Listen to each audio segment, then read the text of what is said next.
break a leg.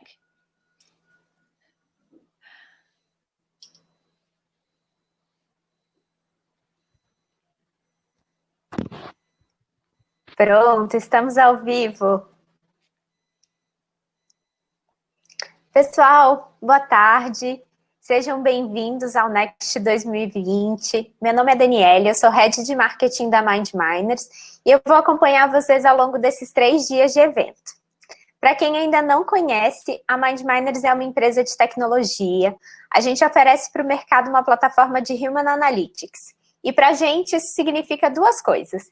Que a gente é apaixonado por desvendar o comportamento do consumidor e que a nossa plataforma existe para que você seja capaz de traduzir em dados esses hábitos, opiniões, atitudes e preferências do consumidor da sua marca ou do cliente do seu serviço. A gente preparou esse evento com muito carinho para oferecer para vocês não só um ambiente que pudesse entregar conteúdo de qualidade, mas que também permitisse uma troca de experiências e networking. Então, eu convido vocês, e aí quem não teve a chance ainda de dar uma olhadinha no guia que a gente preparou para o evento, a gente vai compartilhar o link aqui no chat. Então, por favor, acessem para que vocês possam conhecer e entender todas as funcionalidades que a plataforma que a gente escolheu oferece. Todas as nossas palestras nesses 3 dias vão acontecer aqui, nessa aba de Stage. E ao longo de todas elas, vocês podem enviar para a gente, seja comentários ou perguntas para o chat. Eu vou ser responsável por selecionar algumas delas para a gente fazer para os nossos convidados. E um último recado antes da gente começar. Não se preocupem em ficar fotografando ou escrevendo o que tiver nos slides. A gente vai compartilhar todo esse conteúdo com vocês na sexta-feira, no dia 25. Então, por favor, tirem esse tempo aí para fazer reflexões, pensarem, interagirem com a gente pelo chat. Combinado? E aí, para a gente começar, para abrir o Next desse ano, queria chamar uma convidada super especial, que é a Ju. A Ju vai falar com a gente sobre relacionamentos tóxicos. E ela é especialista em neurociência e comportamento humano. Vou aqui parar de compartilhar a minha tela para que a Ju possa também conversar com vocês e transmitir a palestra dela. Ju, muito obrigada. Obrigada, Dani. Vamos tocar por aqui, então. Vou compartilhar minha tela aqui com vocês.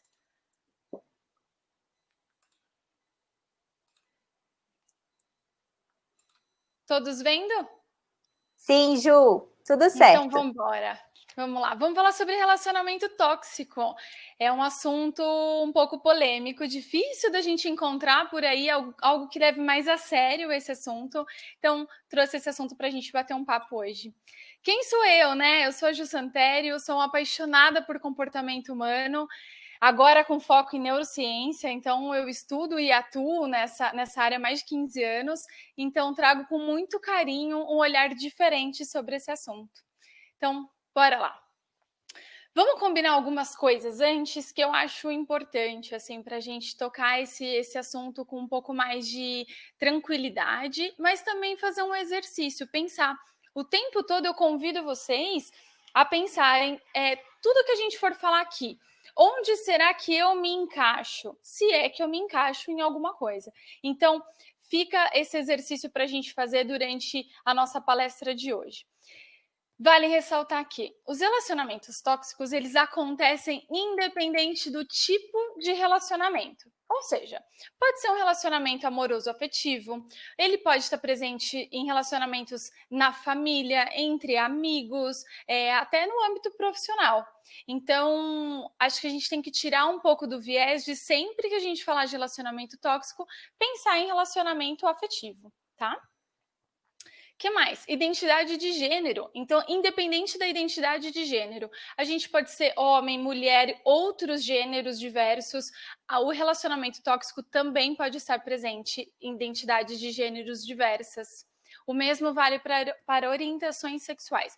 A gente sabe que a sua maioria, né, como é visto o relacionamento tóxico, ele está presente num relacionamento hétero, onde o homem é o abusador e a mulher é a vítima. Sim, é a maioria, mas não é exclusividade. Eu acho que isso é importante da gente deixar muito claro.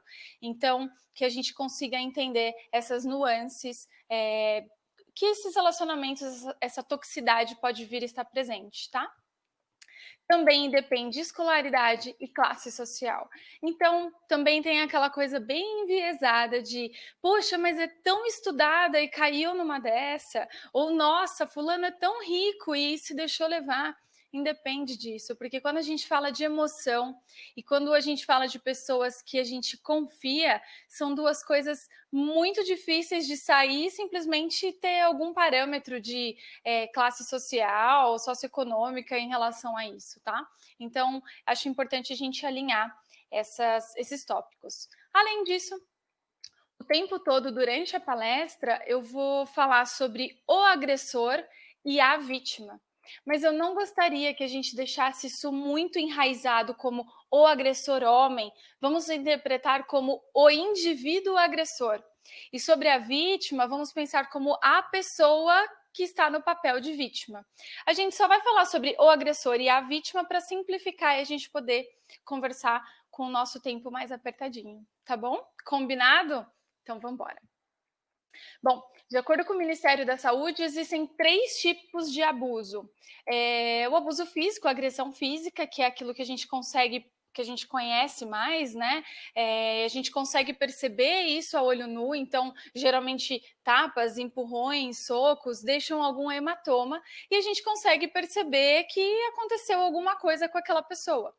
Mas tem outros tipos de agressão física das quais a gente não consegue ver a olho nu, que seria como, por exemplo, a ingestão forçada de medicamentos, álcool, drogas.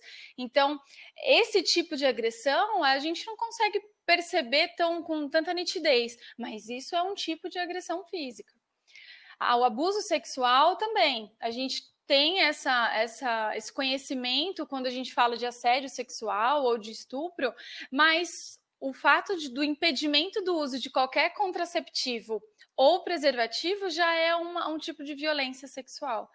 Então, é importante a gente ter esse tipo de conhecimento também. E a violência psicológica, que é o que a gente mais vai focar na palestra de hoje.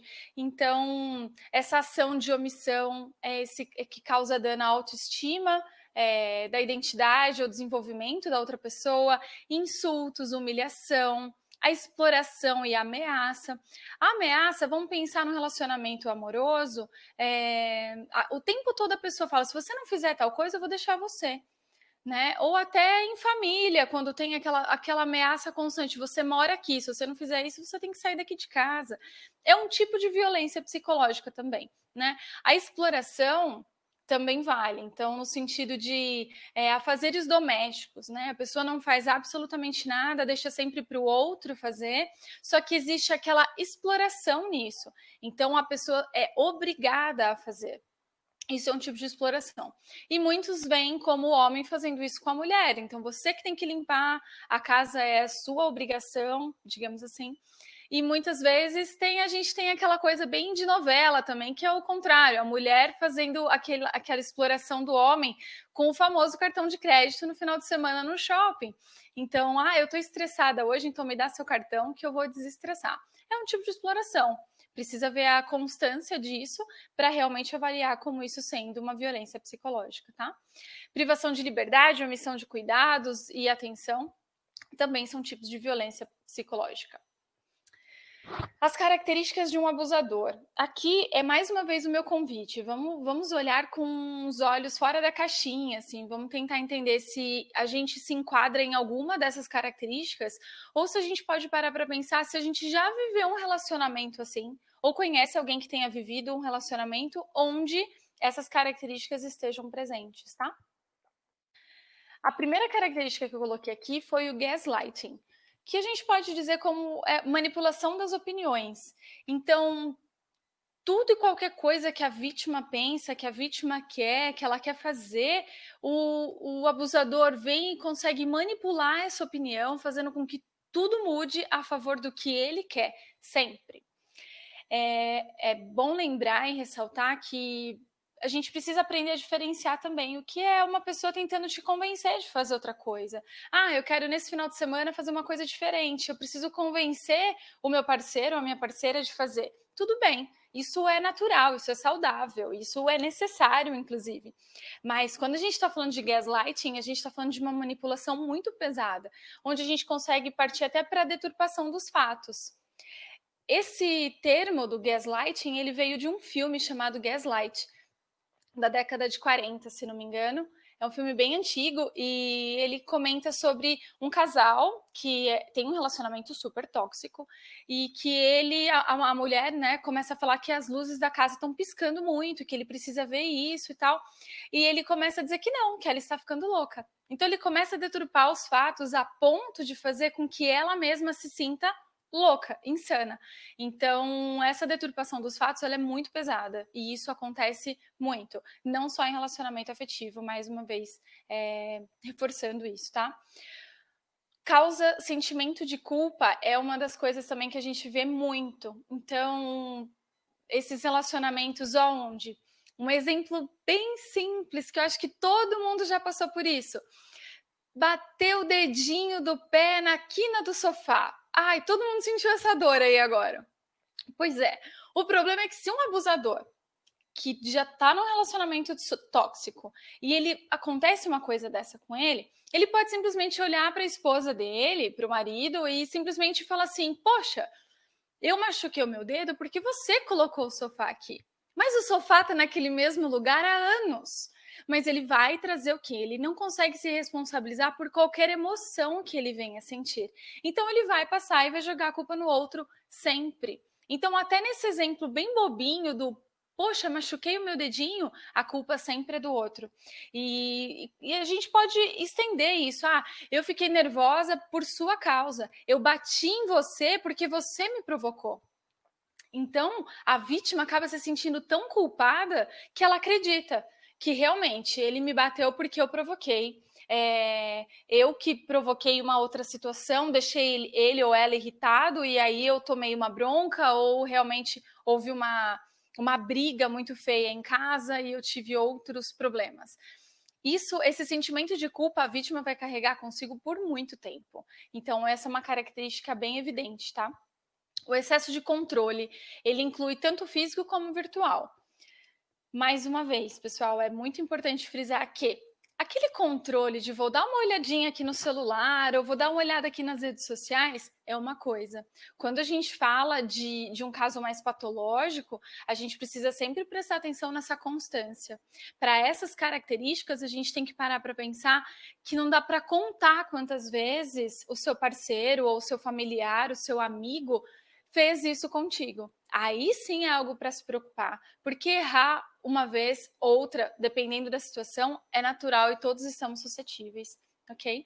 Agora, esse controle virtual de hackear a pessoa ou de ficar escondido atrás de uma árvore para ver se o horário daquela pessoa de sair do trabalho é aquele mesmo, crítica sobre o corpo, crítica sobre estética, não é aquela coisa também simples, né? Não é aquela coisa mais pesada, do tipo, não vou ficar com você se você ficar gorda, ou se você não ficar musculoso, eu não te quero mais, né? Ou crítica sobre estética, coisas tão simples que a gente vê acontecer, como eu não corto meu cabelo porque o meu marido não gosta.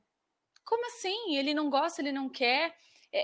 Como assim, né? E algumas pessoas deixam mesmo de fazer aquilo que elas gostariam de fazer por causa de críticas dos seus parceiros, principalmente, tá?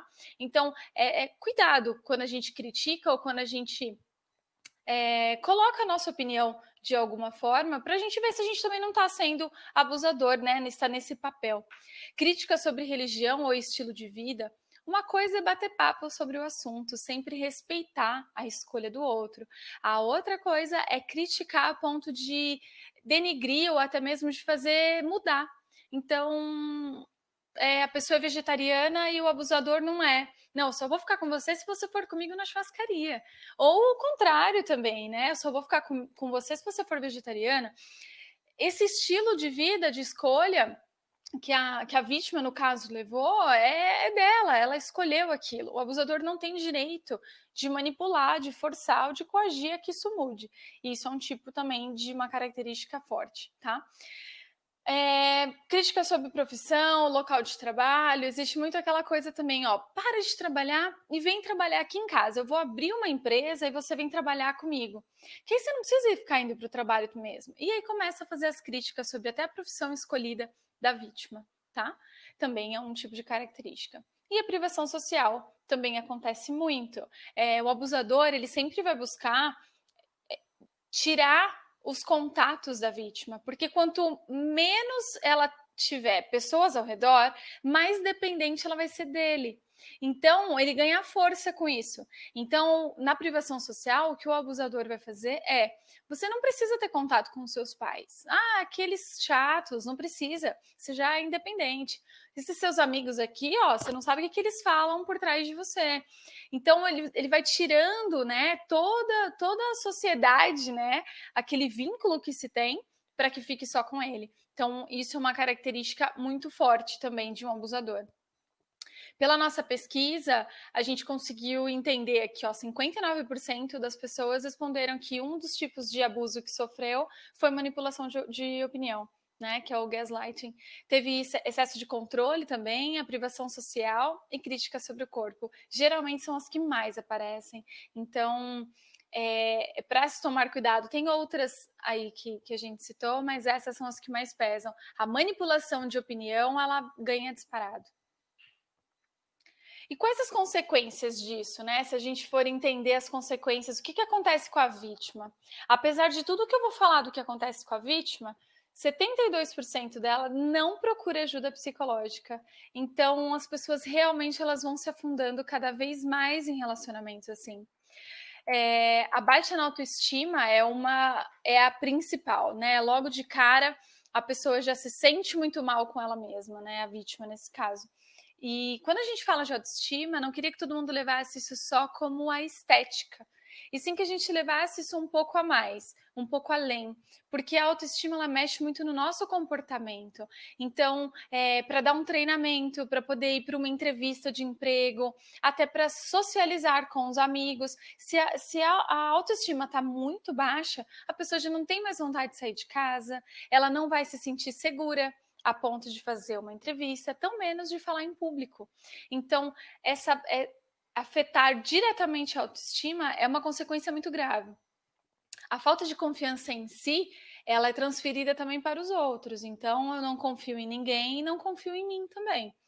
Transtornos de ansiedade, depressão, bem aquela coisa de se sentir, não me sinto suficiente, e porque ele deixa bem claro para mim que eu não sou o suficiente. Então, para desencadear um transtorno de ansiedade ou uma depressão, também é um passo, tá? Principalmente quem já está mais suscetível a esse tipo de transtorno. A alteração na autoobservação é uma das coisas que me chama muito a atenção, porque a autoobservação ela é muito de como eu me vejo. Então, muitas pessoas não tinham problema com os próprios corpos até começar a se relacionar com pessoas das quais viam problemas no corpo do outro.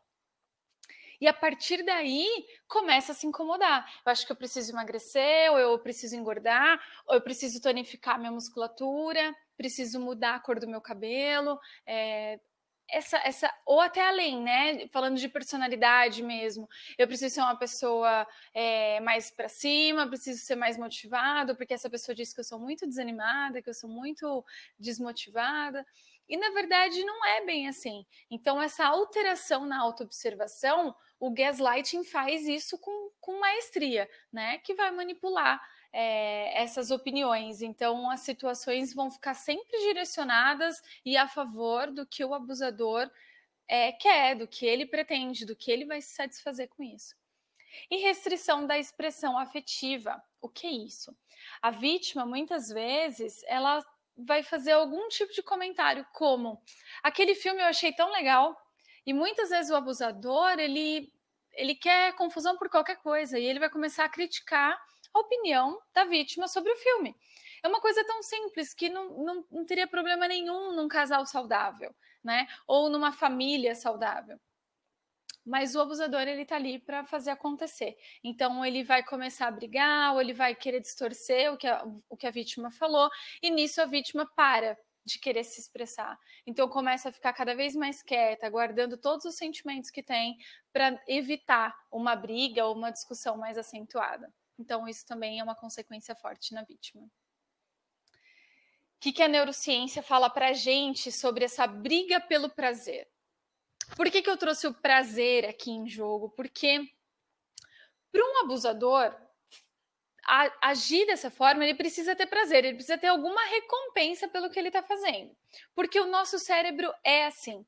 Então, toda vez que o abusador ele faz alguma coisa da qual ele ganha um grande sim, ele sentiu prazer com aquilo, ele se sente satisfeito.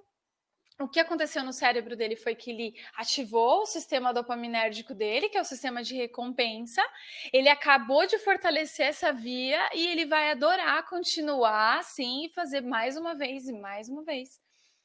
Por outro lado, a vítima também tem que ter algum tipo de prazer nessa relação, senão ela sairia dessa relação. Então, o abusador, ele é muito esperto em alguns pontos. Por quê? Porque ele também vai agradar, ele também vai proporcionar prazer à vítima. Porque senão, um relacionamento só feito de coisas ruins, a gente sai. Quando a gente fala de relacionamento amoroso, afetivo, um casal. Quando a gente fala de família, de amigos, muitas vezes até de trabalho, a gente não quer se desvincular daquilo, né? E para isso, a gente precisa encontrar coisas boas aí no meio também.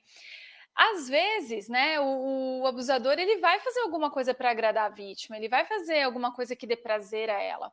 Nisso também vai ativar o sistema dopaminérgico. A dopamina vai de enxurrada na corrente sanguínea, me sinto bem, me sinto satisfeita, continuo aqui. Então, tanto para o abusador quanto para a vítima, essa briga pelo prazer, ela é evidente. Qual é o problema nisso tudo, então? É que se todas as vezes que o abusador fizer uma atitude, ter uma ação da qual ele vai ganhar e ele vai se satisfazer, ele não vai mudar, ele vai continuar naquela via fortalecida. Então, o que precisa ser feito para conseguir sair disso é mudar alguns hábitos. E aí a gente vai falar um pouquinho de neuroplasticidade um pouquinho mais para frente. Mas essa é a ideia. Sempre que a gente tem alguma coisa que gera prazer, existe uma briga entre a razão e a emoção. Se a emoção ganha, essa via é fortalecida e a gente vai continuar repetindo aquele tipo de comportamento, tá? Onde a gente enxerga esses modelos? A gente não nasce sabendo, vou abusar do meu parceiro, da minha parceira, né, da minha família, dos meus amigos. Não, a gente tem que ter uma noção de onde isso vem. Muitas vezes vem sim da propaganda, a gente já tem um viés sobre a propaganda, no caso aqui da cerveja, por exemplo. Sempre são os homens que estão na mesa esperando serem servidos pelas mulheres, das quais até que num papel muitas vezes de submissão, sempre muito sexy, né? Então levo a cerveja, eu levo o prazer até você. Então, muitas propagandas trazem isso para a gente. Às vezes, também em feiras de carros, a gente vê muito também mulheres muito bonitas, muito bem vestidas, sendo coadjuvante ali com o modelo do carro, né? Então, o que é para chamar mais a atenção do homem? A mulher ou o carro em si?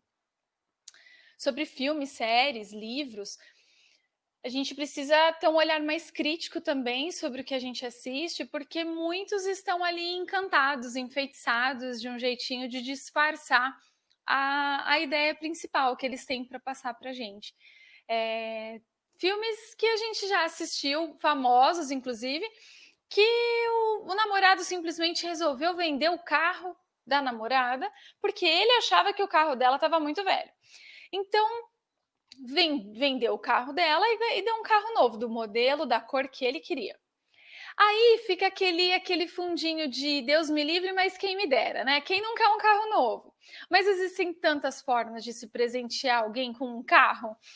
E a gente precisa ver isso, que se de fato foi a melhor forma que ele fez, simplesmente tomando uma decisão por ela, né? Então, outros filmes também que estão em alta, acho que são desse ano, do ano passado, que eu vou sequestrar você, vou te manter em cárcere privado até você se apaixonar por mim, mas eu sou lindo e rico. Então, até as mulheres ficam divididas com isso. Fala, nossa, que situação, mas, nossa, com tanto dinheiro, com essa vida, com essa qualidade de vida e essa beleza, até eu queria. Mas pensa bem do que você está abrindo mão, né? Será que essa privação de liberdade, de escolha, é realmente o que a gente quer? Então, a gente tem que pensar um pouquinho nisso também. Na família, muitas vezes o modelo, a pessoa já nasce numa família de relacionamentos tóxicos, né? Então, a criança vai crescer vendo o pai bater na mãe, a mãe trair o pai, o filho bater nos pais, muitas vezes os pais destratarem os filhos, e a criança está vivendo tudo aquilo, está interpretando aquilo como o normal.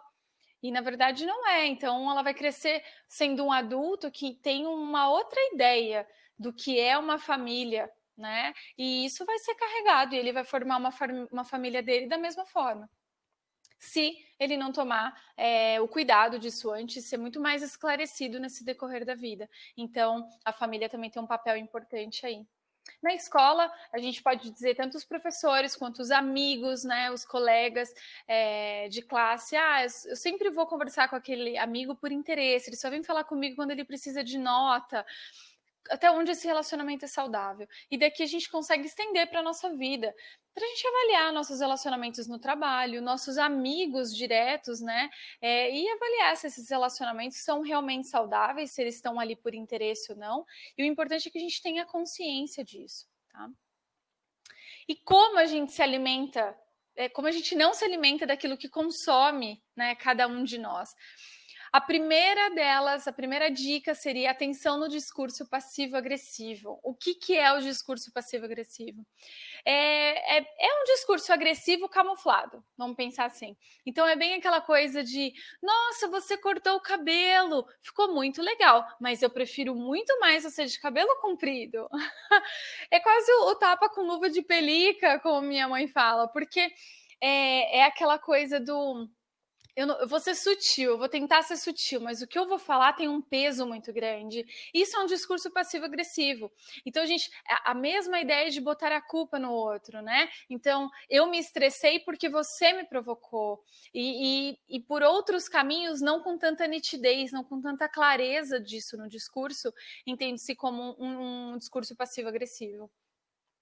A independência emocional. Lembra que o abusador, a ideia dele é sempre deixar a vítima mais isolada possível, então que ela não tenha contato com os pais, com os amigos, então ela vai ficar dependente emocionalmente dele. E isso vai ser muito mais fácil, porque se você não tem para quem compartilhar o que você está passando, a chance de você não entender que isso é errado é muito fácil, então você vai continuar ali, né? Então, cuidado com essa dependência emocional. O mesmo vale para a dependência econômica. Muitas mulheres não saem de casa hoje porque elas optaram por ficar em casa e cuidar dos filhos enquanto o marido trabalha e elas não têm condição de sair de casa e se sustentar. Então, mesmo no relacionamento abusivo, no relacionamento tóxico, elas acabam ficando lá. Cuidado com essa independência. O apoio psicológico profissional. Essa é a dica mais preciosa, assim, que a gente busque apoio profissional. Então, que a gente vá atrás de um bom psicólogo, converse com ele, exponha tudo o que está acontecendo e que a gente consiga uma estratégia para, se for um relacionamento amoroso, que é mais fácil, entre aspas, a gente conseguir sair, que a gente consiga isso com maestria, mas se for um relacionamento familiar do qual a gente não quer abrir mão, porque pode ser um pai, uma mãe, os irmãos, os filhos, então que a gente consiga lidar com essas situações. Então o apoio psicológico profissional é fundamental. E desenvolver a nossa neuroplasticidade, né? Como que a gente vai fazer isso? Vamos entender aqui como se o nosso cérebro ele fosse plástico. Então, como se ele fosse realmente flexível. E a partir daí, a gente consegue desenvolver novos hábitos. Aqui eu coloquei hábitos de uma vida balanceada, eu vou explicar um pouquinho o que é isso. Mas como que a gente desenvolve hábitos? Vamos pensar o seguinte, se todos os dias depois do almoço a gente quer aquele chocolate, aquele docinho depois do almoço. Então, todo dia eu vou querer meu chocolate depois do almoço. Vou comer hoje, vou comer amanhã, depois de amanhã também. Daqui 3, 4 dias, eu tô sentindo falta do chocolate depois do almoço, porque isso já se tornou um hábito. Então, vamos pensar como se a gente estivesse andando na neve. A neve está na altura da nossa cintura e o caminho que eu tenho para o chocolate depois do almoço, ele está super baixinho, a neve está super fofa, dá para andar por ali numa boa. Aí a gente para e pensa, né? Poxa, mas esse doce, ele está prejudicando a minha diabetes, ou ele está me dando aumento, vai me prejudicar no aumento de peso ou algum outro tipo de doença, eu preciso parar de comer o chocolate. Mas o que eu faço? O meu sistema de recompensa está pedindo o chocolate. E o meu sistema de tomada de decisão no meu córtex pré-frontal está ali tentando tomar uma decisão mais cabível. Aí ele vai falar, então que tal comer uma fruta depois do almoço? Aí você vai olhar no meio daquela nevasca, assim, o único caminho fácil é o do chocolate. Mas a gente vai ter que enfrentar um caminho novo, com a neve na cintura, e vai passar por esse caminho novo que chama caminho da fruta. Vai ser fácil nos primeiros dias? Não vai, minha gente, vai ser bem complicado. Às vezes a gente vai desistir na metade do caminho. Mas quando a gente começar a seguir o caminho da fruta depois do almoço, ao invés do caminho do chocolate, daqui a pouco qual vai virar hábito? A fruta. Quando a gente olhar para os lados, a gente vai ver que toda a neve está na altura da cintura. Então, qual vai ser o caminho mais fácil? O caminho da fruta. Para esse caminho se fortalecer, a gente precisa de muito tempo ali. E a gente precisa, de fato, entender para que ele serve, ter um propósito nele, e ali a gente não desiste mais. Isso serve tanto quando a gente pensa como abusador, por que eu faço o que eu faço? E ali eu posso ver um novo caminho, que não vai ser fácil, mas eu vou seguir por aqui. Então, uma pessoa que grita em casa e quebra as coisas, por exemplo, uma pessoa que está com acúmulo de energia. Será que esse caminho que eu estou seguindo é o ideal? Então, eu vou começar a fazer algum tipo de esporte, aí eu vou aliviar a minha energia, eu vou chegar em casa muito mais tranquilo. Então, é com essa visão que eu quero que vocês carreguem, sabe? O mesmo vale para a vítima, que sempre fala sim para tudo. É o caminho mais fácil, é o caminho que não vai dar briga, talvez, mas vai trazer outras coisas prejudiciais, entendeu? Então, nisso, ela vai pelo outro caminho. Vai ser fácil? Não no começo. Depois, vai ser muito recompensador. Pensando nesses novos hábitos de uma vida balanceada, vamos pensar numa alimentação. Quando eu falo de alimentação, quero me referir a uma comida saudável e até mesmo a alimentação do sol. 15 minutinhos de sol por dia não é balela, isso realmente faz com que o nível de serotonina que seja liberado no nosso organismo seja maior. Então, comer alimentos mais saudáveis, mais nutritivos e conciliar isso com um pouquinho de sol todos os dias, nosso nível de serotonina sobe, a gente começa a se sentir um pouco mais alegre. Isso vai fazer diferença. Que mais? Atividade física. Eu sei, gente, eu sei que vocês não aguentam mais ouvir que a gente tem que fazer atividade física, eu sei, não briguem comigo, mas tem um porquê. A atividade física não precisa necessariamente ser o crossfit de 1h30, ou aquela musculação super pesada, ou não sei, aí vai de cada um, mas que seja pelo menos 15 minutos de atividade física intensa todos os dias, 3 vezes por semana, já é suficiente para liberar endorfina. E essa endorfina vai fazer com que a gente se sinta mais tranquilo e mais relaxado no final do dia. Então pensa, até agora a gente já se sentiu mais alegre e muito mais relaxado. Só com essas duas coisinhas. 3, considerando o sol, vai. Tendo mais endorfina no corpo, a gente começa a se sentir mais relaxado. Onde que a gente vai mexer? Na qualidade do nosso sono. A gente consegue melhorar muito a nossa qualidade de sono e produzir, secretar muito mais melatonina, que é o que vai fazer a gente se sentir melhor e proporcionar um sono restaurador. Né? Procurem dicas sobre higiene do sono, eu tenho até um treinamento muito bacana disso também a quem interessar, mas vale muito a pena. O sono restaurador faz toda a diferença na nossa vida, viu? Além disso, interação social. Em época de pandemia, como tá difícil? Todo mundo em casa, ou pelo menos deveríamos. Essa interação social, ela não precisa acabar. A gente não pode ver, a gente tem que evitar ver as pessoas pessoalmente, fisicamente. Mas não deixe de entrar em contato com um amigo, com um parente. Hoje a gente tem tantas condições, tantos meios de entrar em contato. Uma videochamada é tão legal. Então, proponha esse desafio para você, fale pelo menos com uma pessoa diferente do seu dia a dia, né? Do seu dia a dia do trabalho, quem vive com você. E sinta essa dopamina, né? Essa recompensa que você vai sentir, essa satisfação que você vai sentir. Isso começa a melhorar também. Além disso, meditar. Também é outra coisa que está muito em alta, a gente fala muito da meditação, mas ela tem benefícios impressionantes, inclusive a liberação de ocitocina, que é o nosso hormônio da felicidade. Então, quem precisa de mais dicas de meditação também posso ajudar, mas que seja assim, prestem atenção na respiração de vocês, mesmo que seja por 5 minutinhos durante o dia, dá uma pausa, respira, presta atenção nisso, libera ocitocina. Então, olha quantos neuroquímicos a gente consegue liberar numa rotina diária ali, tranquila, dentro de casa. E por que eu tô falando tudo isso dos novos hábitos? Porque isso vai fazer com que a nossa autoestima melhore muito. E quando a gente tem a autoestima fortalecida, quem vier mexer nela, a gente vai perceber. Então, nisso a gente consegue se tocar muito mais se está no relacionamento abusivo ou não, porque está tocando na minha autoestima e olha o trabalho que dá cuidar da nossa autoestima, né? Então, uma qualidade de vida de uma forma geral.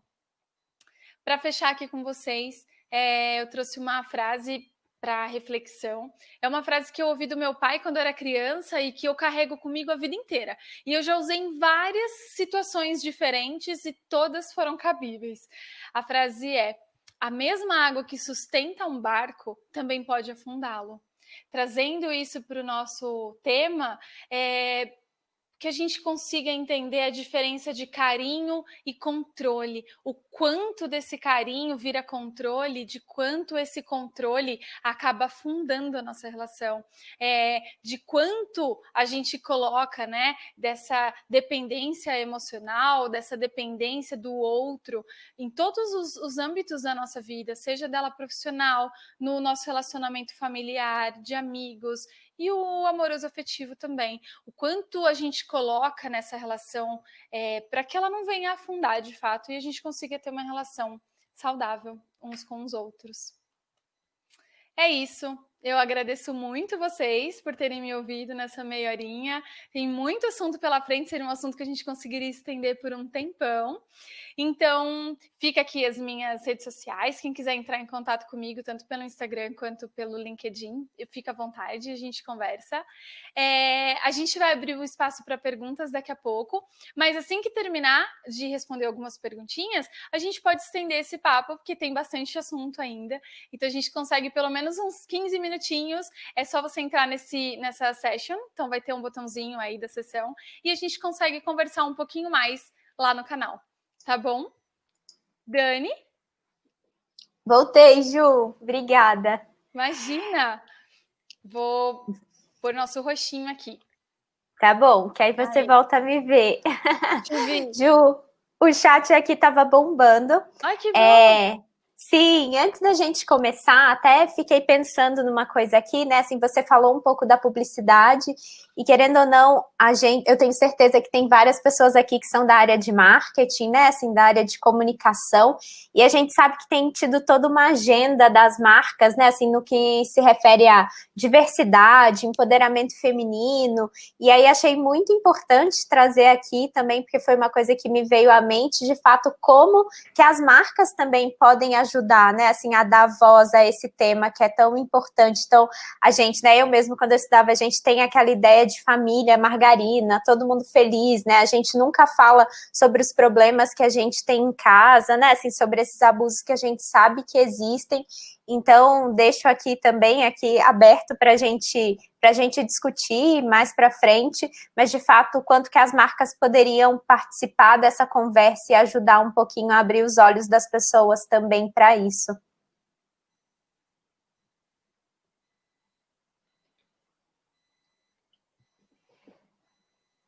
Bom, e aí, Ju, o que eu fiz? Eu selecionei aqui algumas perguntinhas e aí vou passando por elas enquanto a gente tiver tempo, tudo bem?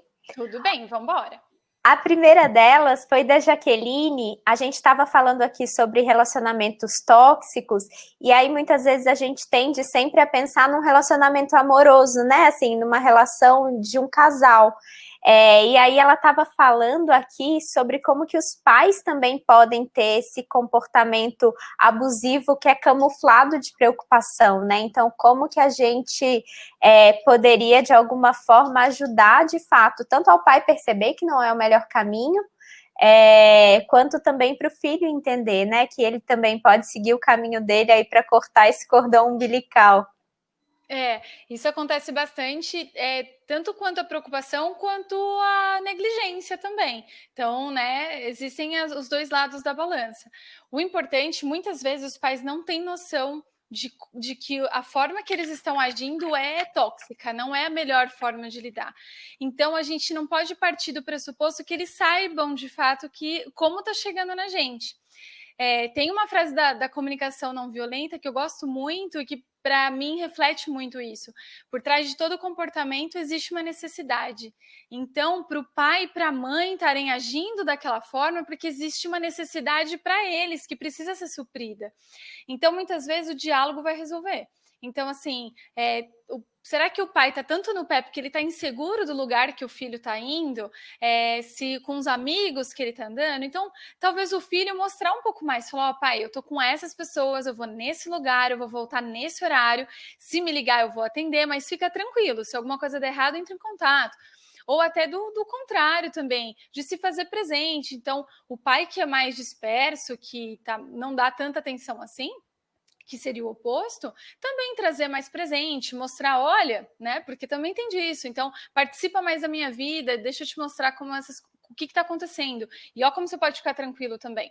Então, o ideal é o diálogo. Isso quando o filho tem essa consciência. Muitas vezes a gente está falando de um adolescente que ainda não tem nem o córtex pré-frontal dele totalmente desenvolvido para tomadas de decisão.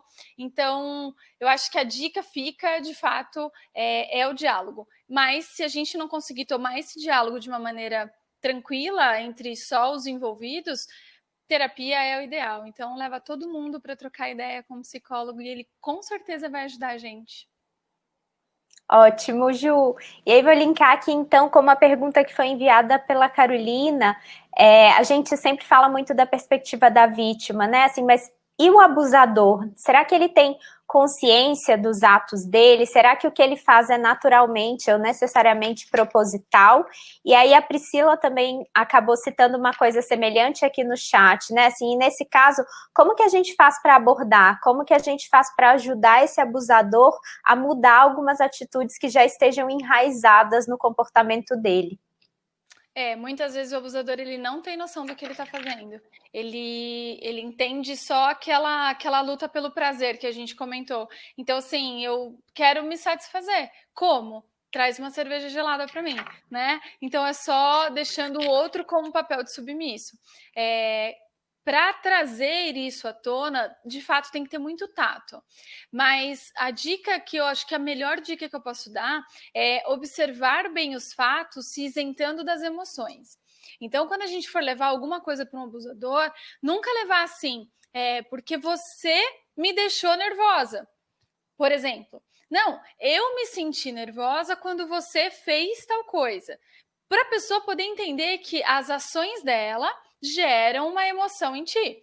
Se a gente só leva com os dedos apontados, dizendo eu me sinto dessa forma porque você é o causador, a chance da gente ter uma negativa é muito grande. E a probabilidade desses abusos aumentarem também é maior. Então, tentar se isentar da emoção e levar de fato o que aconteceu. Então, observa o que aconteceu, leva isso da maneira mais neutra possível, perguntando se a pessoa tem consciência do que ela fez. Lembrem-se sempre que vai ser o caminho da neve que ele já está acostumado a andar. Vai ser muito difícil, ele vai ter que querer muito ir pelo outro caminho, mas às vezes ele não vai porque ele não sabe. Então, a gente também precisa salientar e dizer, olha, isso daqui eu não gosto. Isso daqui eu gosto dessa outra forma. Que tal a gente fazer dessa forma juntos? Porque a gente também acha que o óbvio muitas vezes não precisa ser dito. E o óbvio precisa ser dito, sim. Ótimo, Ju, obrigada. E aí, uma pergunta do Antônio, ele estava comentando que hoje existem, por exemplo, questionários que ajudam a gente a descobrir se a gente está passando por um quadro depressivo. Existe alguma coisa similar para que a pessoa saiba ou possa identificar que ela está dentro de um relacionamento que é considerado abusivo em alguma medida? Existe, mas nesse caso eu acho que o ideal seria ter uma anamnese de um profissional mesmo, para ele te dar um diagnóstico perfeito. Por exemplo, por essas características que a gente conversou e que você, né, Dani, comentou que vai disponibilizar na sexta-feira, dia 25, né, o conteúdo, eu acho que é bacana das pessoas talvez passarem tópico a tópico de novo e pararem para pensar. Eu já passei por isso, mas quantas vezes eu passei? É muito importante isso também, a gente ressaltar que não foi porque uma vez aconteceu, não quero me referir à agressão física nem sexual, ok? A gente está focando mais na psicológica. Então, não é porque uma vez ele me culpou, ou porque uma vez ele mudou os fatos, assim, para ele se safar de uma situação, tem um abusador em casa. Não é bem assim, não sejamos tão radicais. Mas se a gente olhar tópico a tópico e começar a identificar, já é um caminho. Se for procurar um terapeuta, que é o ideal, já leva essa lição de casa feita, já leva isso com muita mais clareza até das próprias ideias, tá? Uhum. Ah, ótimo. Ju, a gente conseguia ficar aqui conversando com você um tempão, mas o nosso tempo acabou. Se a gente pudesse. Bom, e aí, como a Ju tinha comentado, para quem quiser continuar essa conversa, aqui no cantinho esquerdo vocês vão ver uma aba chamada de Sessions. A Ju vai estar lá disponível por mais ou menos 10 ou 15 minutinhos, que é o nosso intervalo até a próxima palestra, para ter um papo muito mais intimista com vocês. Então lá vocês vão conseguir, né, também mandar por chat, mas se vocês quiserem abrir a câmera, né, assim, entrar com voz para de fato bater esse papo com ela. E aí, assim, além de continuar esse papo, até destacando aqui, os dados que a Ju apresentou são resultado de uma pesquisa que ela rodou na nossa plataforma de Human Analytics, que foi uma pesquisa bem mais extensa, né, Ju? Que também a gente não conseguia abordar tudo. Então, tudo que vocês tiverem de curiosidades ou quiserem entender um pouco mais, mandem para a gente. E aí, então, convido vocês para irem lá para a Sessions. Às 18 horas, a gente volta aqui para o palco principal, para a palestra da Aline Muniz, que é Global Intelligence Manager da Natura. Ela vai abrir a nossa trilha de Analytics para falar um pouquinho sobre pesquisa ágil para bens de consumo, tá bom? Então, Ju, muito obrigada. Te convido para ir lá, então, para as sessões e daqui a pouco a gente volta por aqui. Bora, Dani. Obrigada, pessoal. Vejo vocês lá. Beijo.